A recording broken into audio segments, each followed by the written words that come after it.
গরমে ঘামাচি আর চুলকানি ভীষণ বিরক্তিকর, তাই না? আমরা আজকে জানবো কিভাবে এর থেকে আপনি মুক্তি পাবেন। এ থেকে মুক্তি পেতে হলে আপনার দরকার শরীরকে হাইড্রেটেড রাখা। গরমে আমাদের শরীর থেকে প্রচুর পরিমাণে পানি বের হয়ে যায়। এতে ত্বক শুষ্ক হয়ে পড়ে, ঘামাচি এবং চুলকানির প্রবণতা প্রচুর পরিমাণে বেড়ে যায়। তাই পর্যাপ্ত পরিমাণ পানি পান করা আমাদের সবার জন্য খুব দরকারি। প্রতিদিন অন্তত ৮ থেকে ১০ গ্লাস পানি পান করুন, অথবা ২ থেকে ৩ লিটার পানি পান করুন। চাইলে সাথে রাখতে পারেন লেবু পানি, ডাবের পানি অথবা ফলের জুস। এগুলো শরীরকে হাইড্রেটেড রাখে সর্বদা। যত বেশি পানি পান করবেন, ত্বক তত বেশি সতেজ থাকবে, ঘামাচি ও চুলকানিও হবে না।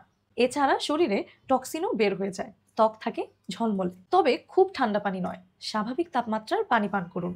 আর চা, কফি যতটুকু পরিমাণ কম খাওয়া যায় সেদিকে লক্ষ্য রাখুন।